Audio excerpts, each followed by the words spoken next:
Bom dia, boa tarde, boa noite, seja muito bem-vindo ao PodMed, o seu podcast de medicina. E hoje estou eu aqui, Bernardo Augusto, esse que vos fala, acompanhado na presença ilustre de quatro grandes ícones da medicina, quatro grandes alunos da medicina, Lucas Santos, João Pedro Carvalho, João Pedro Arruda e Pedro Tolentino, para debatermos, para falarmos um pouco mais sobre um tema muito especial em geriatria, muito especial na medicina, que é a sexualidade na terceira idade, a sexualidade para o idoso. Bom, nós estamos aqui com diversos artigos científicos, diversas revistas científicas para citarmos e realmente enriquecermos esse debate. Então, nada mais justo que começarmos neste momento. Então, neste momento, eu vou passar a palavra para o Lucas para introduzirmos o assunto. Falando agora um pouco com relação à sexualidade na velhice e também os paradigmas sociais que são encontrados com relação à sexualidade dos idosos, né? A gente tem que essa sexualidade na velhice é um tema bastante negligenciado nas diversas áreas da saúde, né? Negligenciado até dentro da própria sociedade. Ele é pouco conhecido e até incompreendido pela própria sociedade e até mesmo pelos idosos, né? Também pelos profissionais da saúde. E é interessante lembrar que a sociedade muitas vezes vê o idoso com um estereótipo de pessoas assexuadas, né? Talvez pela postura dos idosos, talvez pelo próprio avançar da idade, né? A sociedade muitas vezes tem a questão do idoso como um período da vida no qual esse âmbito da sexualidade não existe. Mas, obviamente, esse âmbito da sexualidade ele é sim existente nos idosos, apesar de que talvez esse conceito de sexualidade seja um pouco distorcido na sociedade moderna.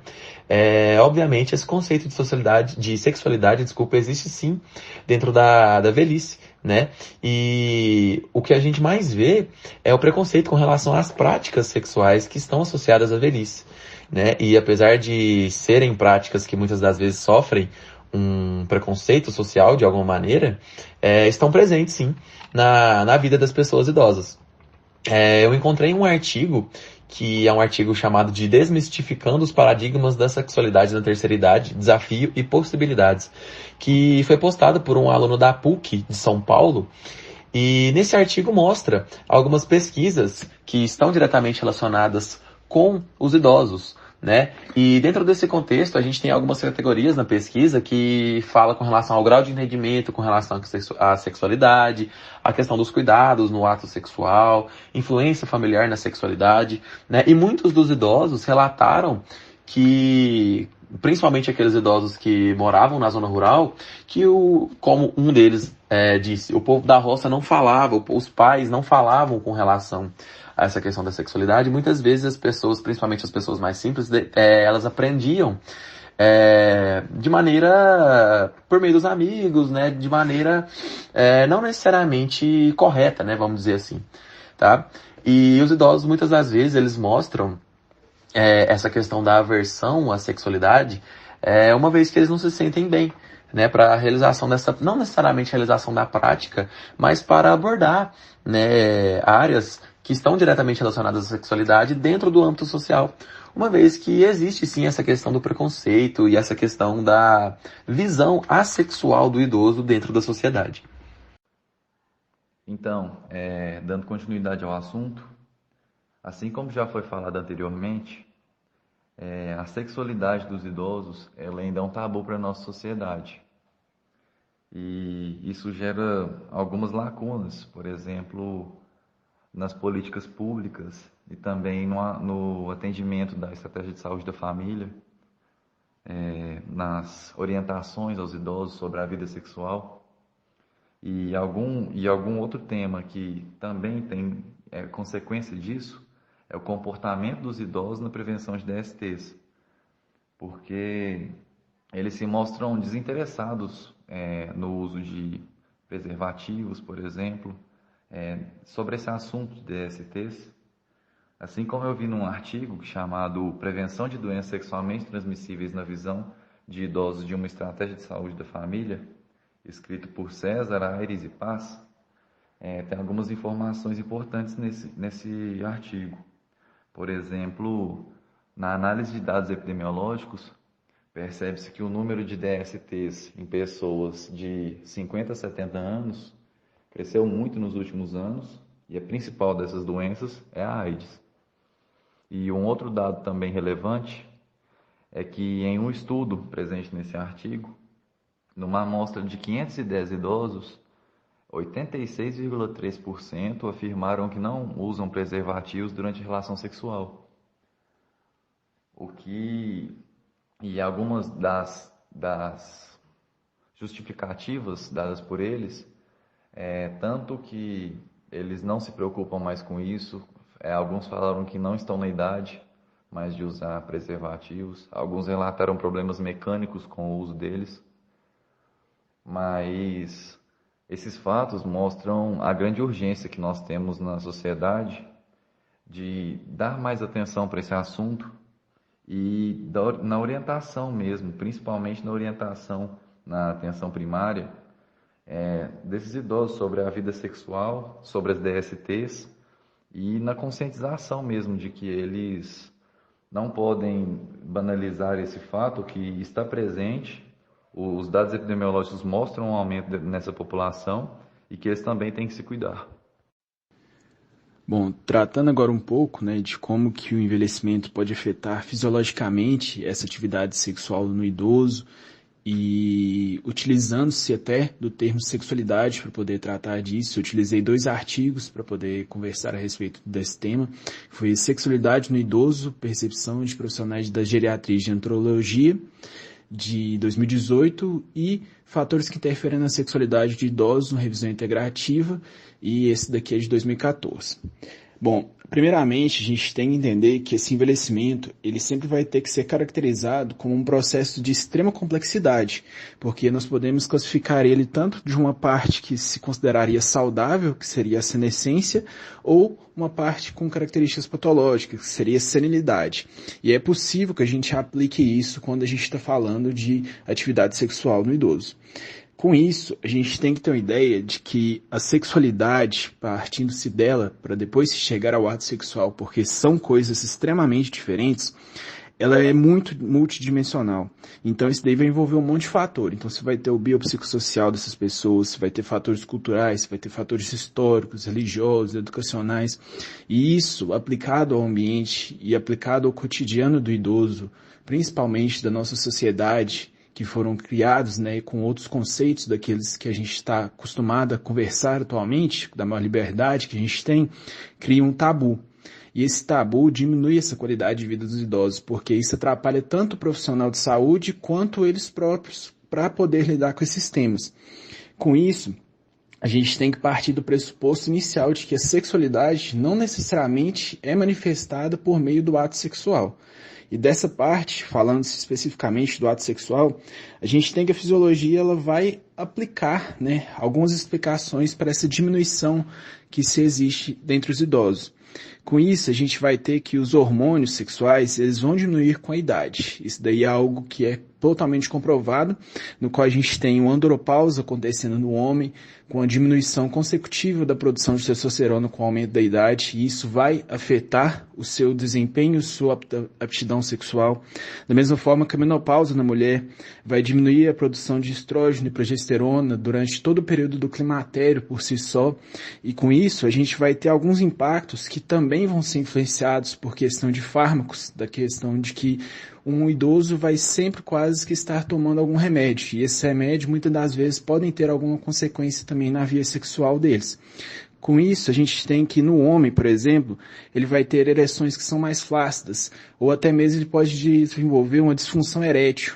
E aí dentro disso a gente tem um outro problema, que é a utilização dessas pílulas para poder se excitar, e que às vezes pode ter algum desfecho maligno ali quando o paciente for algum cardiopata ou algo assim. Além disso, tanto no homem quanto na mulher, a gente vai ter uma dificuldade para conseguir esses orgasmos. No homem, a gente pode dizer que a gente tem uma influência neurosensorial e cortical atuando ali, que também atua na mulher, e na mulher também tem uma relação com as contrações vaginais, que vão estar diminuídas devido à diminuição desses hormônios que não são mais liberados como eles eram antes, na fase adulta ou na fase jovem adolescente. Além disso, a gente tem um outro fator na mulher, que é a diminuição da lubrificação vaginal. E essa diminuição ela vai causar um fator que se chama dispareunia, que vai ser uma dor durante a relação sexual que vai muitas das vezes afastar a mulher de fazer esse ato sexual por si só. Com isso, a gente pode dizer que a gente chega no resultado final que a sexualidade no idoso ela não é necessariamente limitada ao ato sexual por si só. Nós temos que entender que isso daí vai ser trabalhado em uma multidimensionalidade que é aplicável propriamente tanto ao envelhecimento quanto à sexualidade. E nisso, a gente vê que os entrevistados desses 2 artigos que eu citei, eles falam que existem outras formas de se obter o prazer, não necessariamente relacionadas às regiões genitais. E é nisso que se deve trabalhar esse tabu para poder estabelecer que são formas diferentes de obter o prazer sexual e formas diferentes de manifestar a sua sexualidade, garantindo a eles o prazer e um aumento da sua qualidade de vida por si só.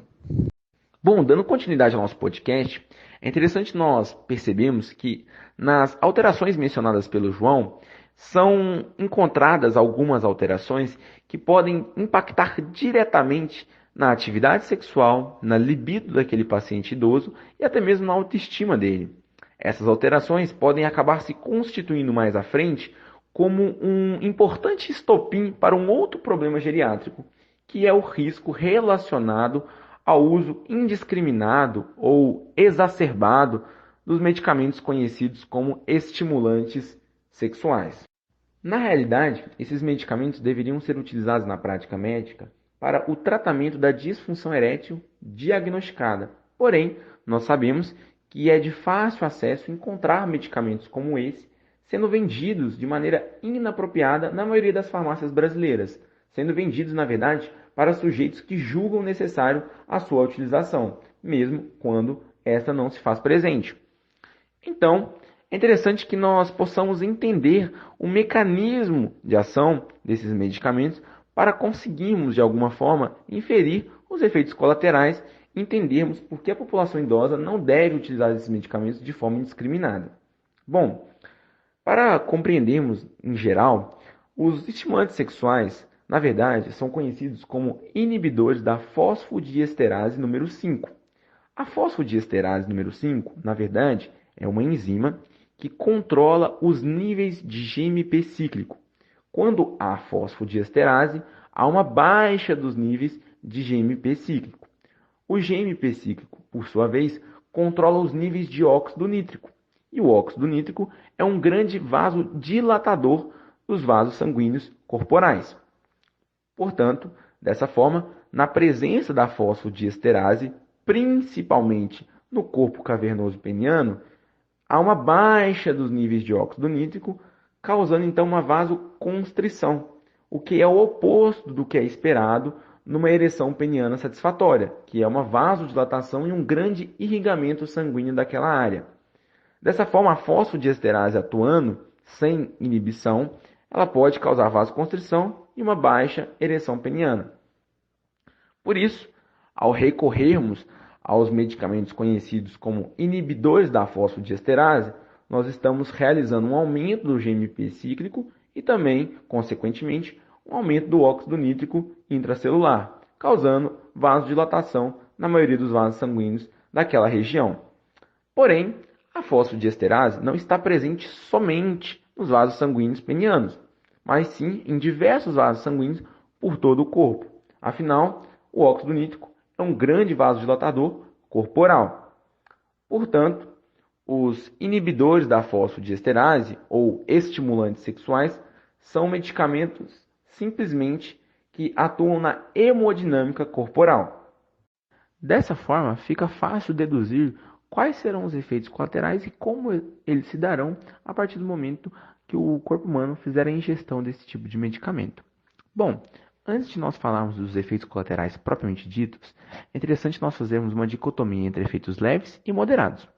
E existe uma diferença mínima entre eles por causa da diferença também dos medicamentos que são disponibilizados hoje nas farmácias brasileiras.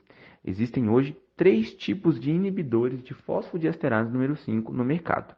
Dependendo da associação que o paciente fizer, ou até mesmo da dose que ele consumir, ele pode ter essa diferença nos efeitos colaterais.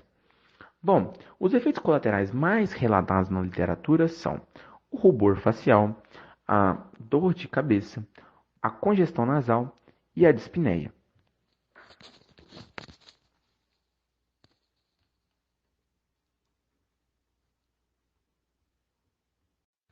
Além disso, um grande efeito, e como esperado, é a vasodilatação sistêmica, essa que se constitui uma grande inimiga para a população idosa. Afinal, a fosfodiesterase está presente em vários tecidos corporais.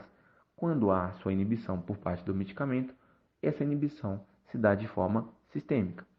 Porém, quando nós tratamos com a população idosa, estamos dizendo que poderemos estar aumentando o risco de hipotensão postural, essa que leva à fraqueza e provavelmente à queda, gerando morte, lesões ou até mesmo síndromes geriátricas, como imobilidade e incapacidade. Então, devemos avaliar realmente se o paciente necessita utilizar-se de medicamentos que podem colocar ele sob um risco maior de vida.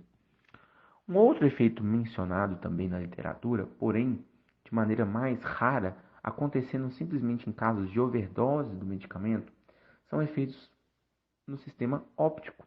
Afinal, os inibidores de fosfodiesterase número 5 podem atuar inibindo a fosfodiesterase número 6, que está localizada na retina, e essa é capaz de hidrolisar o GMP cíclico lá na retina.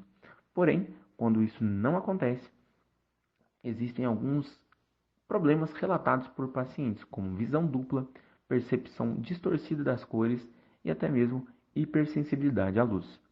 Bom, para embasar os meus argumentos, foi utilizado um artigo, na verdade um seminário apresentado lá na Universidade Federal de Goiás, pela Ana Paula Araújo Costa, e o nome do seminário é Inibidores da fosfodiesterase tipo 5, aspectos clínicos e farmacológicos.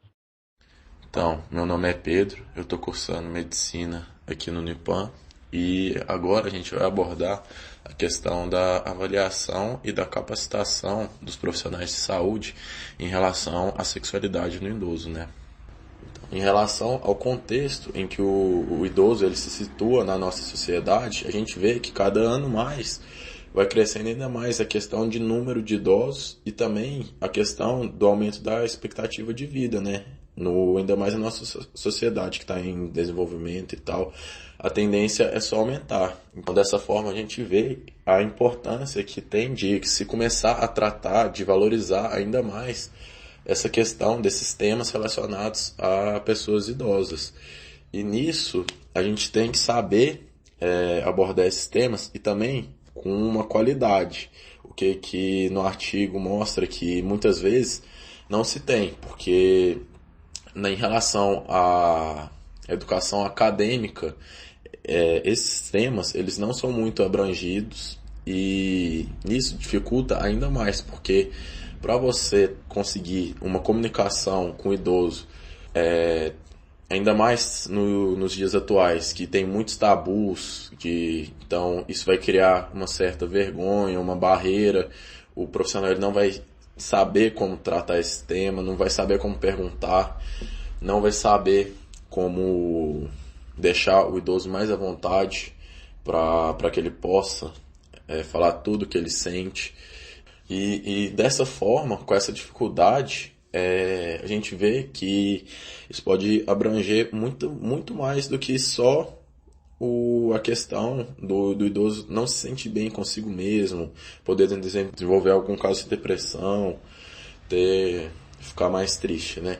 Tem também a questão que muitas doenças sexualmente transmissíveis, se você não aborda de uma forma bem clara, de uma forma bem presente mesmo no idoso, acaba que a gente tem dificuldade na prevenção e também, consequentemente, no tratamento dessas doenças, como disfunção erétil, dispareunia, anorgasmia. Nisso, em geral, vai interferir muito na qualidade de vida desse idoso. E a gente sabe que essa qualidade de vida é essencial para qualquer pessoa. E mesmo o idoso, ele tem que ter essa qualidade de vida.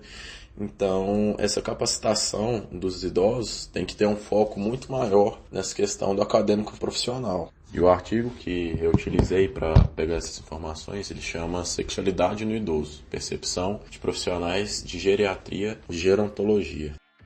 E é isso, muito obrigado pela sua presença no nosso podcast, nós agradecemos a sua atenção, fique ligado no nosso canal para mais novidades, Um grande abraço, um beijo e fomos!